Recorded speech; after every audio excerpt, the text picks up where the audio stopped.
Yo de hecho tengo acá un ejemplo que les voy a mostrar. A ver, ¿dónde lo tengo? Acá. Por ejemplo, un pasillo, o en este caso, el vagón de un tren o un micro. ¿Sí? Fíjense que aunque no lo tenemos al punto de fuga, todas las líneas me están llevando a un punto allá atrás en el fondo de este vehículo, ¿no? Otro ejemplo podría ser si yo quiero dibujar a una persona que está caminando por las vías de un tren. Yo lo que podría hacer es no tan abierto porque si no se me va a complicar.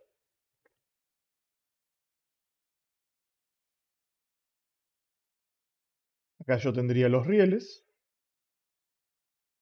de un lado y el otro, y acá en el medio voy a tener una serie de durmientes de madera que no solamente se van a achicar los rieles hacia mi punto de fuga, sino que además los listones también se van a ir achicando cada vez más hacia el punto de fuga, se van a ir juntando, juntando, juntando, juntando, juntando más, hasta que eventualmente ya no los voy a ver y van a ser planos contra la línea de horizonte. Y bueno, y acá podría dibujar en primerísimo primer plano a una persona caminando por la vía. Bueno, eso por lo menos es un ejemplo de cómo podría funcionar.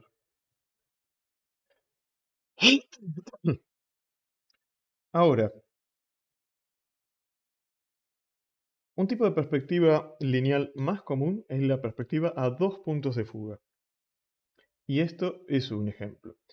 La perspectiva a dos puntos de fuga se va a reconocer porque en vez de tener un objeto que nos esté dando bien de frente una de sus caras, por ahí vamos a tener más bien una de las esquinas del objeto. Va a haber una clara torsión en el objeto que nos va a permitir ver varias de sus caras al mismo tiempo. Entonces fíjense que mis puntos de fuga están colocados en este costado, uno por acá y otro por acá. Luego lo que hice es una malla o una red extendiendo líneas rectas desde cada uno de ellos y en las intersecciones se van formando solas, de hecho, por lo menos mis prismas, mis cajas. Este tipo de perspectiva es el tipo de perspectiva lineal que más usamos en general. ¿Cuántos tipos de perspectiva lineal hay? Eh, cinco, hasta mi conocimiento. No los vamos a ver todos porque no es necesario, pero vamos a por lo menos mencionarlos. Tengo dos ejemplos de perspectiva lineal, pero antes de verlos, perdón, de perspectiva lineal a dos puntos de fuga, pero antes de verlos, quiero señalar una cosa sobre la perspectiva a dos puntos de fuga. Cuando decimos perspectiva a dos puntos de fuga, decimos mínimo dos puntos de fuga.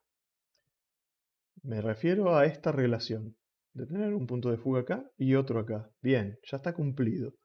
Eso no significa que no pueda haber más puntos de fuga en mi línea de horizonte. ¿Por qué sucede esto? Porque si yo quiero dibujar toda una escena solamente con estos dos puntos de fuga, puedo, está bien, pero todos los elementos claramente van a estar alineados. ¿Sí? De pronto, si yo quiero agregar que acá tengo una caja que está torcida en otra dirección, ¿puedo? Sí, efectivamente. Va a estar dentro de este espacio, pero probablemente lo que yo necesite hacer es agregarle algún punto de fuga más a mi línea de horizonte. Y no va a dejar de ser una perspectiva de dos puntos de fuga. No es que si yo de pronto pongo otro punto de fuga acá, un tercer punto de fuga, esto se transforma en una perspectiva a tres puntos de fuga. No, sigue siendo una perspectiva a dos. Vamos a ver cuál es la diferencia ahora. Quédense tranquilos. Pero entonces, si yo quiero dibujar una caja diferente, puedo tomar ahora este punto de fuga y este punto de fuga acá y extiendo algunas líneas y estas líneas ya las tengo extendidas, así que acá ya me estoy imaginando qué es lo que podría ser. Vamos a remarcar algunas de estas líneas. Ahí, ahí, ahí. Fíjense que de este punto de acá abajo voy a ir a este de acá y ahí formé todo un plano. Ahí tengo un plano formado. Y después de este punto de acá voy a ir a mi otro punto de fuga allá lejos y lo voy a cortar acá, siguiendo las líneas que ya tenía, y ahí tengo armada una nueva cajita. Y esa caja, debido a que utilicé la misma línea de horizonte, e incluso uno de los puntos de fuga que ya había, está compartiendo el mismo espacio con el resto de los elementos. Ahí está.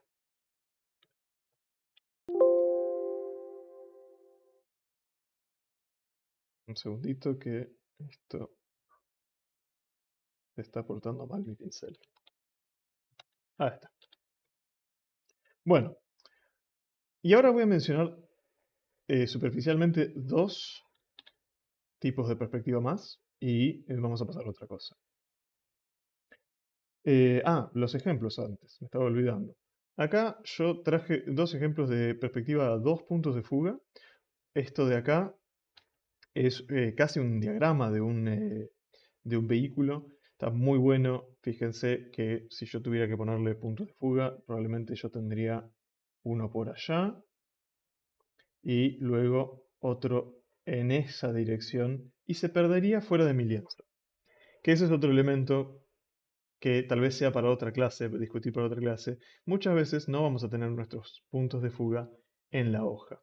Eso es objeto de dolores de cabeza para muchos dibujantes, pero lamentablemente es así. Hay técnicas para solucionar ese problema, pero tal vez hablemos de eso luego. Así que bueno, fíjense que para construir un objeto complejo con figuras geométricas, una perspectiva a dos puntos de fuga simple, acá es lo ideal. Y al lado tengo una ilustración de uno de mis dibujantes favoritos, que se llama Matt Rhodes, donde tenemos una escena medio íntima de una habitación y dos personajes. Y si yo tuviera que dibujar la cama sobre donde la protagonista está sentada, probablemente lo que yo haría al principio, cuando estoy haciendo mi boceto, es dibujarla como una caja. Entonces acá tengo un plano y de este lado tengo otro plano, ¿no? Entonces tengo el plano 1 y el plano 2. Y ya nos podemos dar cuenta que entonces vamos a tener una serie de líneas que van a estar fugando hacia allá, hacia la derecha, y otras que van a estar fugando hacia allá, hacia la izquierda. Lo mismo el baúl, acá, que va hacia allá, el mueble este que está detrás del muchacho, y así sucesivamente. Pero como el ambiente, la idea es que parezca vivido, tiene que parecer como natural que alguien estuvo acá, no están todos los elementos apuntando en la misma dirección. Hay una serie de hojas, de hecho, que están con su propia perspectiva hacia otros lugares. Y está bien eso. De esa manera parece más orgánico, vamos a llamarle. Bien, pasemos entonces ahora rápidamente a perspectiva a tres puntos de fuga. Nosotros no vamos a hacer muchos de esto, por lo menos en el curso. Eh, lo van a ver en otros años y en investigaciones personales. Pero, ¿qué pasa con la perspectiva a tres puntos de fuga? Primero, como verán acá arriba, tengo línea de horizonte, un punto de fuga acá y otro punto de fuga acá. Entonces partimos desde algo ya conocido y sencillo. Pero hete aquí que vamos a añadir un tercer punto de fuga bien abajo o bien arriba, dependiendo de qué tipo de vista nosotros queramos hacer. Fíjese que acá lo que se está construyendo es un tipo de vista como en como en picado, ¿no? Como si yo estuviera viendo, por ejemplo, una ciudad desde arriba. Este tipo de perspectiva es muy útil cuando yo quiero hacer un gran panorama, quiero ver un gran ambiente. Eh, Ahora, una duda que suele suceder. ¿Cuán cerca tiene que estar este punto de fuga o cualquier punto de fuga uno del otro en estas perspectivas? Mientras más, esto es una cosa importante, mientras más cerca ustedes coloquen sus puntos de fuga, más extrema se va a ver la perspectiva. Tal es así que tal vez hasta se genere una sensación como de ojo de pez, como una distorsión natural, poco natural del espacio. Puede ser que sea lo que quieren hacer, pero es algo a tener en cuenta. Bien. Eh, entonces, acá en la perspectiva a tres puntos de fuga, lo que vamos a tener es que los puntos de fuga que tenemos sobre la línea de horizonte, formando la perspectiva a dos puntos, van a estar dominando una porción de nuestros elementos, ¿sí? Ancho y largo, y finalmente el alto nos lo va a dar el punto de fuga de abajo.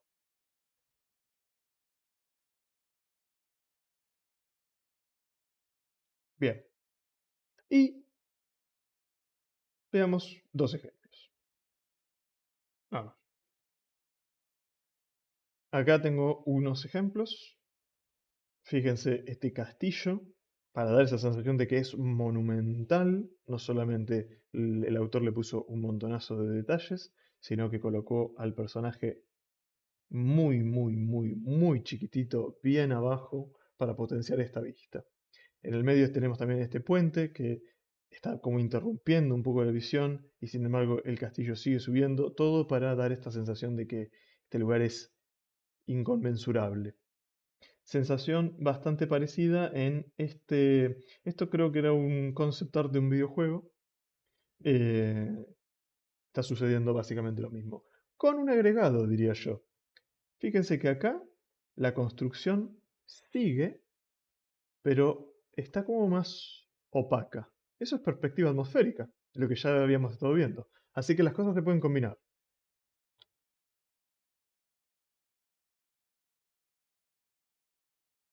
Bien, y finalmente, por lo menos en las perspectivas que yo quería que viéramos, les voy a mencionar esta. Esto es una perspectiva a 5 puntos de fuga, una de las más complejas. ¿Qué es lo que sucede acá? Tenemos un espacio como un poco deformado. Esto a veces se le llama perspectiva ojo de pez. Eh, Se puede utilizar para pinturas o ilustraciones surrealistas o cuando estamos dibujando superficies curvas o superficies reflectantes, eh, un ojo, una bola de cristal, etcétera, etcétera. Pero también se puede utilizar de manera bastante interesante cuando estamos haciendo un ambiente muy grande, ¿sí? La manera de hacer esto es de la siguiente. Tenemos nuevamente nuestra línea de horizonte acá y tenemos un punto de fuga en un extremo y otro por acá. Podemos tener más, por supuesto. Y luego vamos a tener no solamente un punto de fuga abajo, sino uno arriba. Uy, perdón por eso. Bueno, sino que también vamos a tener un punto de fuga en el centro de la imagen. Eh, Fíjense cómo es que se van deformando las cajas. ¿Por qué? Porque el punto de fuga, los puntos de fuga superiores y los que están en los extremos de nuestra línea de horizonte, la red que van a estar armando no va a ser una red de líneas rectas, sino más bien curvas, como si fueran los meridianos y paralelos de un globo terráqueo. Entonces, el efecto va a ser que si yo tomo esta curvita, también se va a ver reflejada esa curva en la figura geométrica que yo dibuje. Así y así. Fíjense, son todas curvas, salvo cuando le quiero dar la profundidad al objeto, que esa línea sí va a ser recta hacia mi punto de fuga central. Y para que vean que esto se puede usar en algún lado, les voy a mencionar a un artista. eh, Siempre digo mal su nombre. Kim Jung-gi era. Le decían The Master. Y efectivamente era un gran dibujante. Fíjense que es casi imperceptible porque hay tanto detalle, tanta cosa interesante para mirar, pero fíjense que esta mesa está jugando en esta dirección, esta otra mesita en esta dirección, y fíjense cómo se está doblando la silla. Acá hay una perspectiva a 5 puntos de fuga. Aunque él no haya dibujado la grilla, se percibe. Y es una manera de hacer espacios muy amplios, muy cargados a veces también si uno lo prefiere. Les recomiendo que lo miren su obra, porque de nuestros tiempos este artista era uno de los mejores, en mi opinión. Bueno, antes de finalizar, no podemos dejar de hablar de elipses si estamos hablando de perspectiva. ¿Qué es una elipse? Una elipse es un círculo en perspectiva. Eso es, ni más ni menos. Y nos va a servir para representar cilindros y objetos cilíndricos de diferentes tipos. Yo acá voy a dibujar mal, pero rápidamente, un cilindro. ¿Qué pasa con este cilindro? Como está apoyado, efectivamente, está en el plano del piso, ¿no? Está apoyado en el piso. Si yo le dibujo la transparencia, que es algo que ustedes deberían hacer, vamos a ver sus elipses más o menos así. Pero como está apoyado en la línea horizonte, pero también sobrepasa la línea horizonte, nosotros no estamos viendo ninguno de estos dos planos, ni el inferior ni el superior, ¿no? Ni el techo ni el piso. Pero si yo lo colocara más abajo, ahí sí vería el techo. Y acá yo les voy a dar un elemento muy importante, hablando de elipses. Esto, que yo acabo de dibujar acá, eso no es una elipse. Eso es un pescadito. O puede ser el icono de un ojo. Pero no es una elipse. ¿Por qué? Porque las elipses no tienen bordes en punta. No. Una elipse es un círculo en perspectiva. O sea que los bordes tienen que ser suaves. Fíjense que es muy difícil que les salga una elipse o un círculo de una. Entonces yo de hecho a la hora de dibujarlos lo ensayo varias veces. Ustedes pueden apretar menos el lápiz, hacerlo más clarito y de esa manera después remarcarlo cuando les haya salido la forma que ustedes desean. Bien, pero las elipses no tienen puntas. Recuérdenlo. Ahora, volviendo a esto de las diferentes posiciones para mis cilindros. Para eso yo me coloqué este diagrama acá a la izquierda. Mientras más se aleja una elipse de la línea de horizonte, más circular va a ser. Eso es muy importante que ustedes lo sepan.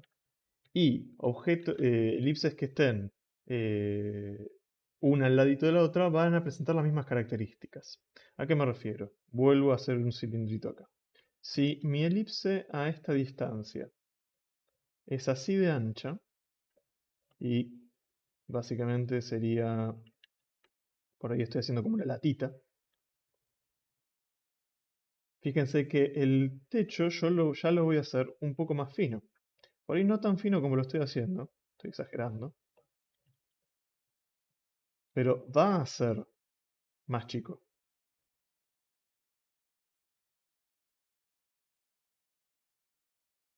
Voy a marcar esto así apenitas. Y al lado yo podría dibujar otro cilindro. Y si lo hago al lado, entonces la elipse tiene que ser igual de ancha. Por ahí puede ser más pequeña. Eso depende de la forma del objeto, pero tiene que tener las mismas cualidades. Y luego, ¿qué pasa si hago un cilindro más alto? ¿No? En este lugar, a esta altura, la elipse va a ser de este ancho aproximadamente, ¿no? Ya lo sé porque tengo acá al lado esto. Pero entonces más arriba va a ser cada vez más fino. Esto es fundamental que ustedes lo sepan. Y nuevamente estoy trabajando todo con transparencia acá. Y me estoy salteando algunos pasos, pero quiero ir por partes.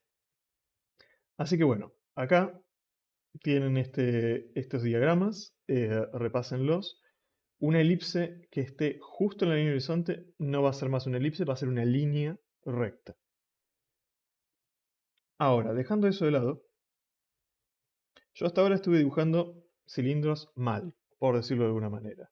A lo que me refiero es que me estuve salteando pasos porque ya he practicado varias veces esto, entonces a veces me salteo algún paso. Pero si ustedes quieren hacer bien un cilindro que esté apoyado recto en el espacio, primero tienen que partir por el eje central. Luego van a ser los ejes perpendiculares. ¿Por qué perpendiculares? Porque hacen ángulos de 90 grados. ¿Sí? Siempre. Entonces, acá lo que tengo es alto, le voy a poner el ancho, tengo que intentar mantener esta simetría. Ahí está. Y ahora sí le puedo colocar la elipse. Acá voy a intentar hacer una elipse más bien ancha porque está más abajo. Se está alejando de la línea horizonte. Y voy a remarcar más la parte que sí veo, que es esta. Y acá la elipse está más cerca de la línea horizonte, entonces la voy a hacer más fina. Y acá la puedo remarcar toda porque estoy viendo todo el techo. Y acá tienen un cilindro más o menos bien hecho, vamos a decir. Practiquen estos pasos, háganlos siempre, por lo menos al inicio. Eventualmente, algunas de estas técnicas se terminan descartando cuando uno ya crece un poco más, tiene más práctica en esto. Em, Como dato aparte, fíjense que acompañando este croquis de las elipses, tengo al lado también cómo se van a comportar las caras de un cuadrado, de un cubo en perspectiva. Va a suceder más o menos lo mismo. Cambia la forma, pero de vuelta, un objeto que se aleja, una cara que se aleja de la línea horizonte, también se ensancha. Finalmente, terminando con el tema cilindros, la cosa cambia bastante con un cilindro que esté acostado, como se ve acá. Yo nuevamente les voy a dar la fórmula. ¿Puedo utilizar un punto de fuga si quiero para ayudarme a hacer esto? Sí, pero los cilindros son figuras bastante orgánicas, no siempre me hace falta, pero me puede servir para marcar la dirección, como dice acá. Yo voy a hacer uno nuevo.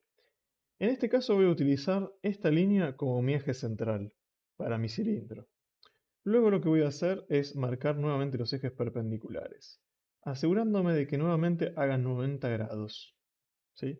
O sea que no puedo hacer que ese eje perpendicular sea así. Esto es un error garrafal. Nuevamente. Ahí. Y voy a hacer otro. Acá. Y acá el ancho, voy a decir que estos dos puntos me van a dar el ancho de mi cilindro. Y de cada uno de esos puntos voy a ir a mi punto de fuga. Y ahí tengo armado el ancho de mi cilindro. Y acá viene lo importante, para lo cual voy a usar un color distinto. A ver. Vamos a agarrar un... ¿Se ve el azul? Sí, el azul se ve. Bien. La elipse, cuando tenemos un cilindro acostado, la elipse que más se aleja va a ser siempre la más ancha. O sea que esta elipse puede ser así de ancha ahí atrás, pero la elipse que está un poco más cerca de nosotros va a ser un poquito más elíptica y un poco menos circular. Es así, incluso aunque no lo veamos. Por eso dibujen con la transparencia, porque si no a veces se da la sensación de que el objeto se achata, se aplana. Bien, con eso hemos visto lo básico, esencial, fundamental sobre cilindros y elipses. Hay otros trucos, ya iremos hablando